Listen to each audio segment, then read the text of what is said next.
अस्सलाम वालेकुम जी। वीज़ा के हवाले से एक बहुत बड़ा स्कैम हो रहा है पाकिस्तान में। उस स्कैम के हवाले से आप लोगों को थोड़ी सी मैं अपडेट फराहम करना चाह रहा था ताकि आप लोग भी इस स्कैम से जो है वो बच सकें। काफ़ी सारे लोग ऑलरेडी इस स्कैम के अंदर उलझ चुके हैं और ये ऐसा स्कैम है कि लोगों को यही लगता है कि जैसे ये काम बिल्कुल सीधा और अच्छा हो रहा है और ये एक ऐसी एम्बेसी के साथ जुड़ा हुआ है और उस एम्बेसी तक भी ये बात जानी चाहिए कि ये क्या हो रहा है और किस तरह से ये सारे मामला हो रहे हैं। मैं आपको दिखाता हूँ।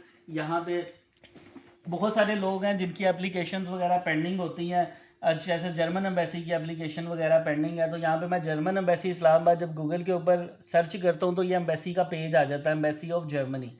ठीक है। जर्मन एम्बेसी को मैंने यहाँ पे सर्च किया तो यहाँ पे इनको कॉल की ऑप्शन आ रही है। कॉल के ऊपर जर्मन एम्बेसी का अपना नंबर लिखा हुआ है, दैट इज़ फाइन। उसके बाद मैप भी है, सारा कुछ है। वेबसाइट भी उनकी बिल्कुल ठीक आ रही होती है। वेबसाइट के ऊपर अगर हम क्लिक करते हैं तो pakistan.diplo.de यही आती है। लेकिन जब आप यहाँ पे आते हैं ना व्हाट्सएप के ऊपर, तो व्हाट्सएप का जो नंबर है ना वो जर्मन एम्बेसी का नहीं है। ठीक है। ये एक किसी साहब का नंबर है, आई डोंट नो, पता नहीं ये कौन है, किसका नंबर है यहाँ पे। लेकिन जब आप इनके साथ बातचीत करेंगे तो आपको जो है ना वो ये आपसे पैसों की रिक्वायरमेंट करेंगे। ये आपने गौर से देख लेना है कि ये जो काम है ये जर्मन एम्बेसी का नहीं है। जर्मन एम्बेसी की जो गूगल के ऊपर प्रोफाइल पड़ी हुई है वो प्रोफाइल जो है वो जर्मन एम्बेसी की नहीं है।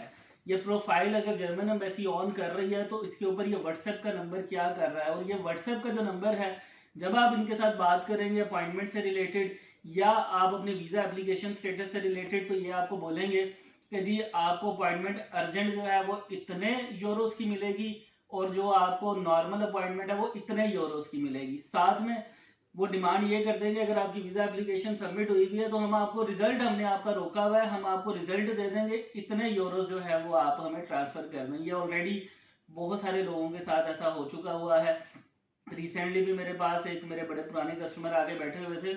उन्होंने जर्मन एम्बेसी में अपॉइंटमेंट अप्लाई की हुई थी जो नहीं आ रही थी, तो उन्होंने इसी तरह मोबाइल के ऊपर चेक किया। अगर आप सिस्टम से चेक करेंगे तो आपको ये व्हाट्सएप वाली ऑप्शन शो नहीं होगी, लेकिन जब आप मोबाइल से चेक करेंगे तो आपको यहाँ पे व्हाट्सएप की ऑप्शन शो होगी। और जिस नंबर के ऊपर जो है ये व्हाट्सएप चल रहा है वो नंबर वाले आपसे जो है वो डिमांड करेंगे। आपको ऐसे ही लगेगा जैसे आपने ओरिजिनली जो है वो एम्बेसी के साथ रब्ता किया है और वो लोग जो है वो ओरिजिनली पैसे जो है वो मांग रहे हैं। कोई भी एम्बेसी पाकिस्तान में जो है वो इस तरह से पैसे नहीं रिक्वायर करती है। जो लीगल फीस होती है वीज़ा अप्लाई करने की सिर्फ एम्बेसी वही लेती है, इसके अलावा कोई लेन देन एम्बेसी जो है वो नहीं करती है। मैं जर्मन एम्बेसी से भी ये कहूँगा कि आपकी जो ये गूगल की प्रोफाइल है इसके ऊपर जो है वो कम से कम ये वाला मामला जो है वो इसको देखें। ये क्या कि जर्मन एम्बेसी की तरफ से ही शेयर किया जा रहा है या जर्मन एम्बेसी का इसके साथ कोई ताल्लुक नहीं है। क्योंकि जब आप जर्मन एम्बेसी की वेबसाइट खोलें या किसी भी एम्बेसी की खोलें तो उन्होंने लिखा होता है कि beware of fake appointment sellers या बीवेयर ऑफ फेक फ्रॉडलेंट जो एजेंट्स हैं उनसे आप जो है वो बचें।